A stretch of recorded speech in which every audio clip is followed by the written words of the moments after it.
Halo semua, saya Hero Fitra. Kita akan melanjutkan untuk yang request consultation ini. Oke, langsung saja. Pertama-tama, ini semuanya tutup aja nggak apa-apa. Udah cukup sih. Kita akan masuk ke view. Nah, kita buat yang ini yang upload hapus saja lah. Nggak penting juga sih. Hapus saja. Terus yang di sini kita buatkan untuk request consultation. Kita buat request consultation view.vue. Nah, sudah. Lalu kita bikin template kosong aja dulu. Template. Atau enggak copy saja yang di sini, di login ya bisa. Bentar nih. Kalau misalkan biar muncul ini, biar nutup yang di kanan kiri sini, pencet Ctrl B saja. Ini div class ini kita kopikan saja di sini. Nah, kita rapikan. Nah, ini request consultation. Nah, sudah. Nah, kita udah buat tampilannya dulu sedikit. Nah, kita akan masuk ke routernya. Nah, kita harus edit di sini. Di bawah home saja. Nah, ini di sini home kita ubah jadi request consultation. Karena kita membuatnya request consultation itu yang di bawah kiri nih. Oke, request consultation. Ini jangan lupa ada slashnya untuk error. Oh, yang name enggak, yang pet nih. Nah, yang pet ada slashnya, yang name enggak ada ya, jangan lupa. Ini kita arahkan ke request consultation view. Nah, ini harus hati-hati ya, karena kita nggak ada nggak ada bisa langsung muncul kayak PHP Intelligence di Laravel. Kita harus manual, benar-benar manual. Ini kita copy saja yang bawah biar nggak beda from. Kita arahkan ke views, lalu kita masuk ke yang ini request consultation view .vue. Nah, sudah di save. Nah, kalau misalkan kita refresh dulu, kita klik ini, nah nanti akan langsung ke halaman sini. Nah, itu untuk cara membuat rute ke halaman lain. Seperti ini bisa cukup. Nah, kita akan buatkan untuk yang request consultation-nya terlebih dahulu.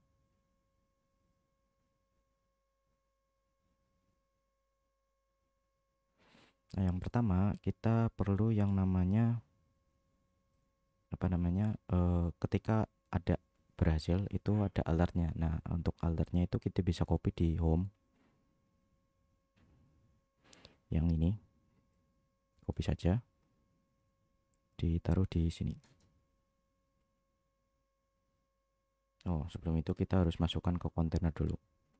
Div class container.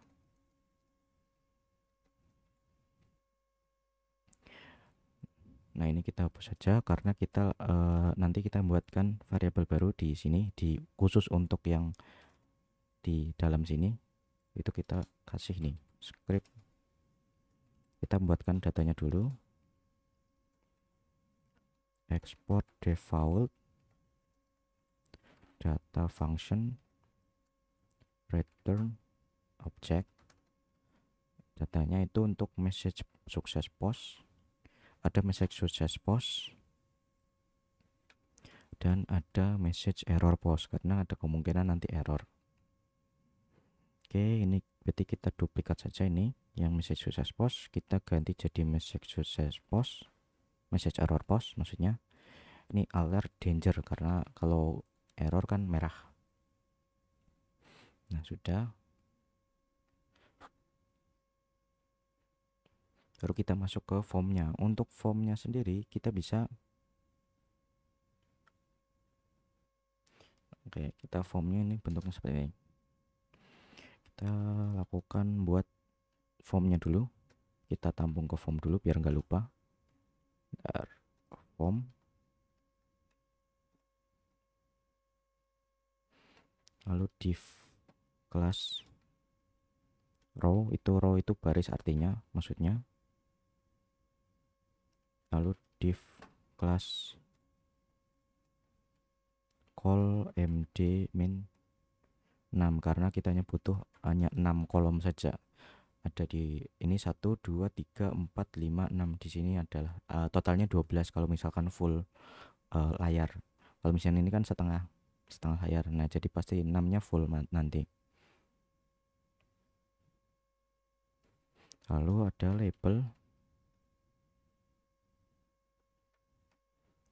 do you have disease history. Nah, kalau ditampilkan kan muncul seperti ini. Nah, yang berikutnya kita kasih input. Inputnya benar, salah, bukan input. Kita buat untuk yang select. Optionnya ada yes, I have, sama no. Nah, cuman ini kan select kan harus ditampung ada vModel seperti ini. Kayak yang input-input sebelumnya yang di login itu kan ada vModel. Nah, ini kita juga bisa sambungan juga. Di sini kita buat untuk vModelnya khusus untuk yang kita buat nama datanya have disease history.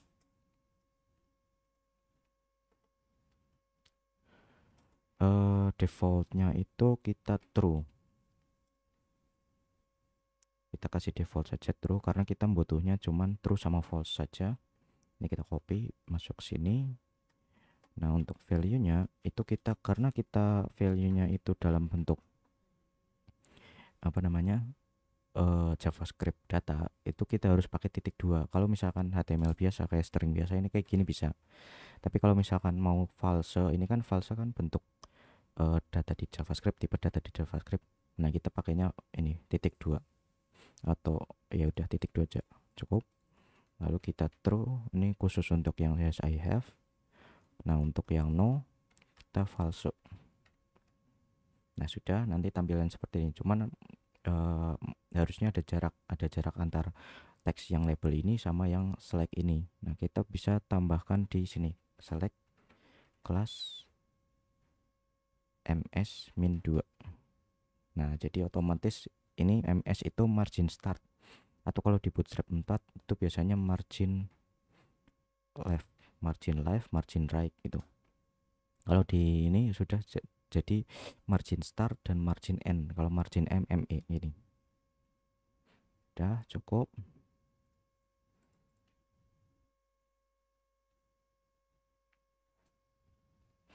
Nah, yang berikutnya kita untuk yang buat baris baru. Di baris baru ini kita kopikan duplikat saja.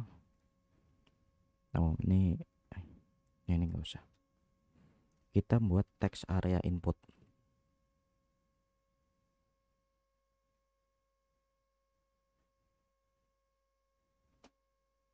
Di mana vModelnya itu kita arahkan ke ini, have-nya buang saja.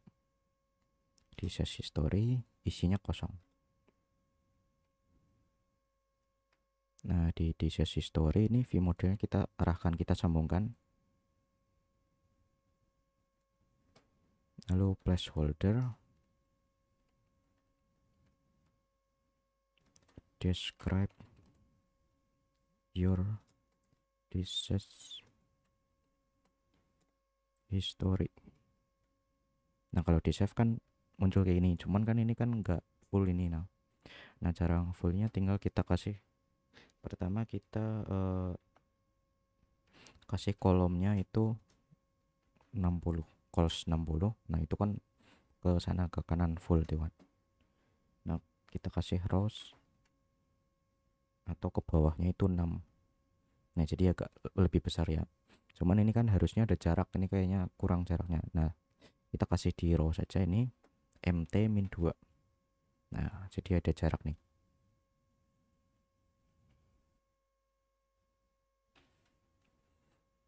Nah, yang berikutnya ini kita harus lakukan pencet. Jadi ketika misalkan yes I have, ini muncul. Tapi kalau misalkan kita klik no, ini hilang. Nah, cara yang kita ini kita if dulu.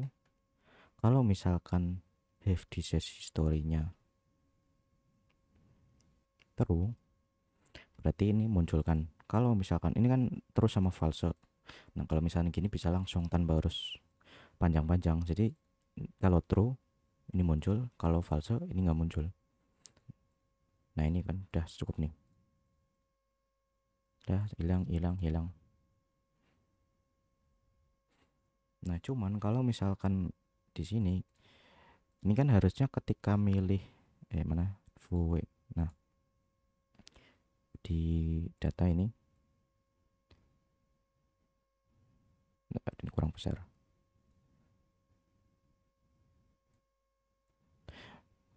Nah, kalau misalkan kita klik yes I have terus kita edit kayak gini kan ini berubah nih datanya nih.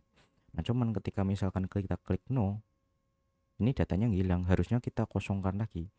Nah, cara ngosonginnya di VJS itu ada yang namanya ini di sini setelah data itu ada yang namanya watch.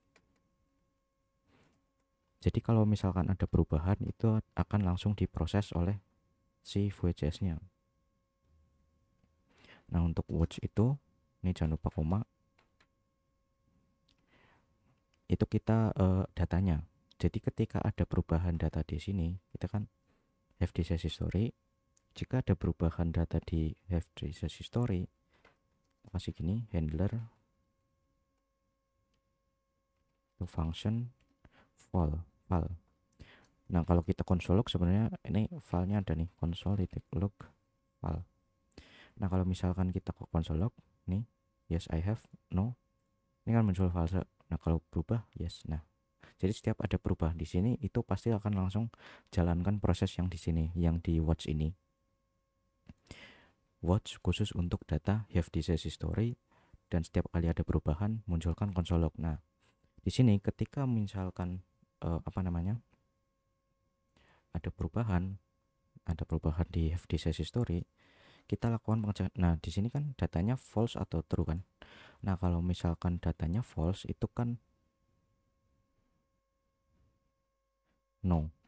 Nah, kalau misalkan no, kita hapus yang disease history-nya. Nah, tinggal kita kasih gini, this disease history kosong. Nah, sudah. Nah, jadi kalau misalkan kita ke full lagi, ini. Nah, kalau misalkan kita ketik kan berubah-ubah datanya tuh. Nah, kalau misalkan kita klik no, hilang. Atau klik yes I have, ngulang lagi dari awal. Nah, seperti itu. Itu fungsi dari watch di Vue.js. Oke,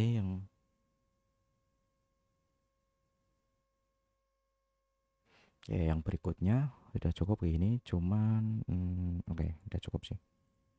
Nah, kita buat yang pertama kan kita ngirimkan memang ada dua data, ada disease history sama current symptom. Nah, tinggal duplikat saja karena datanya kurang lebih sama isinya.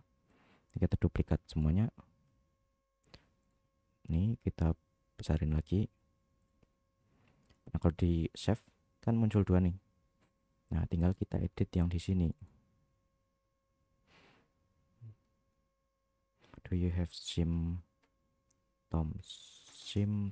now? Yes I have, sama, cuman ini yang disease history-nya kita ubah jadi current symptoms. Dan kalau di save pasti error, nggak muncul datanya dan error karena kita belum tambahkan di sini. Nah, kita duplikat, lalu kita ubah jadi current symptoms. Nah, sudah muncul. Dan nah, cuman ini masih belum. Kalau misalkan kita edit kayak gini, terus ini no, ini yes lagi, masih belum berubah. Nah, kita harus duplikat ini. Yang di sini itu have current symptom, kita edit yang current symptom. Nah, sudah. Jadi kalau misalnya di edit seperti ini, lalu no, lalu yes lagi, hilang. Udah cukup.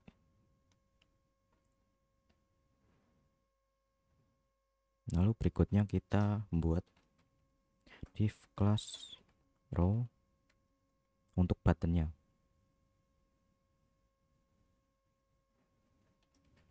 Div class call md4 button, type-nya submit, kelasnya kita bikin yang pakai primary saja biar warnanya biru, itu send request. Nah sudah seperti ini, sudah cukup.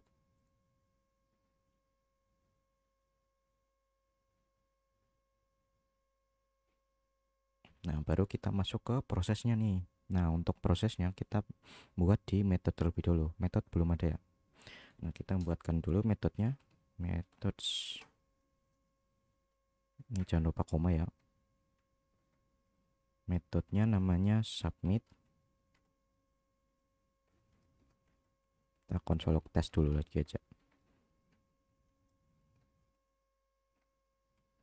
Oke, lalu di sini di form ini kita kasih, jangan lupa submit at submit.prevent, itu submit nama functionnya, yang ini submit ini. Nah sudah, kalau misalkan diinspeksi terus ke console log, ini di refresh dulu. Kalau kita klik send request, oh nggak jalan. Nah nggak jalan nih.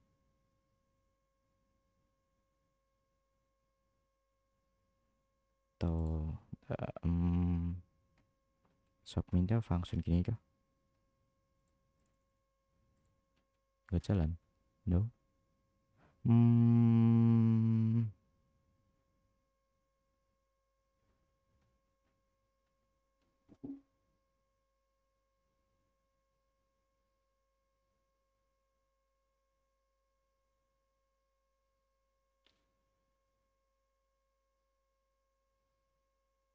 Buttonnya, oh alah, buttonnya belum masuk ke form, harus masuk di form nih. Nah kita rapihkan.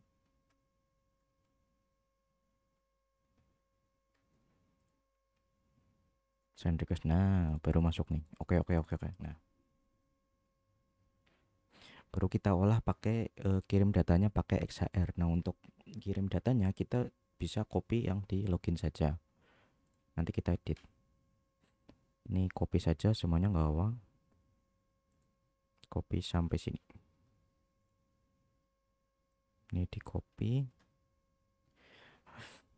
Nah ini kan ini harus message sukses post ini, lalu message sukses error.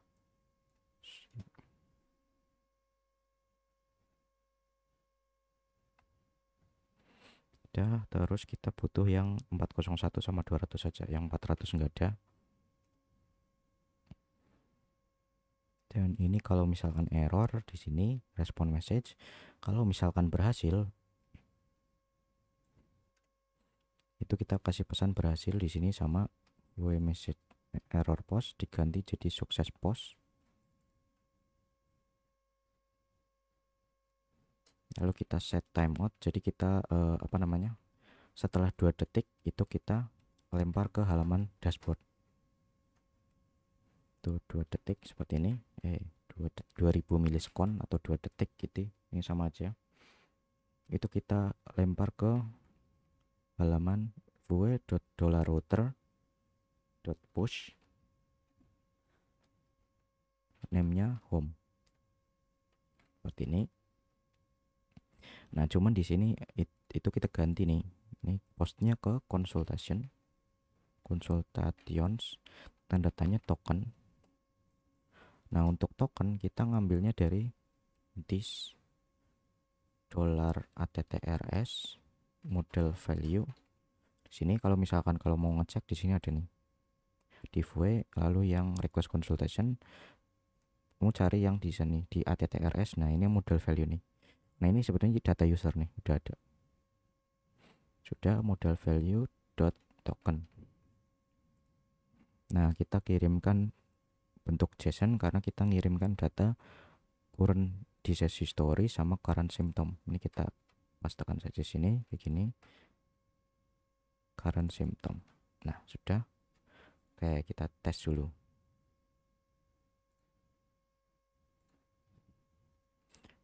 Diabetes sama flu. Nah, kalau send request berhasil, ada pesan error, pesan berhasil seperti itu tadi. Dan kalau misalkan kita masuk ke database-nya,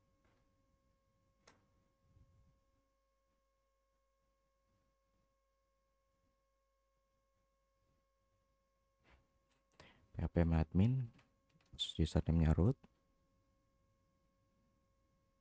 Nah, di vaccination ini di consultation nih ada nih satu data masuk di sesi story-nya sesuai ya, diabetes sama yang dimasukkan. Oke, kalau sudah kita tes lagi ya, biar ini jelas. Kita delete aja, kita masuk ke sini. Nah, ini kata hilang lagi nih, kita ke request consultation nih, tulis lagi aja diabetes lalu flu, ulangi lagi. Ketika klik send request ada pesan seperti ini dan lempar 2 detik, lempar ke halaman dashboard setelah 2 detik. Nah, ini kan dokter name-nya masih kosong nih. Nah, terus kalau misalkan kita isikan dokter ID-nya, kita isikan 1. Kalau di refresh, ini kan langsung dokter Hera itu. Nah, masuk. Udah cukup. Baru kita ketika status dirubah jadi accepted, kita refresh. Nah, accepted dan register vaccination ini muncul. Nggak seperti yang tadi ada alert seperti your consultation, konsultasi kamu harus di accept terlebih dahulu sebelum register vaksin yang pertama, karena kita memang belum ada dapat data vaksinasinya. Oke, mungkin itu saja untuk yang request consultation. Nanti berikutnya kita akan ubah sedikit yang di dashboard untuk mendapatkan data vaccination dan baru masuk ke register vaccination. Oke, terima kasih sudah menonton. Sampai jumpa di part berikutnya.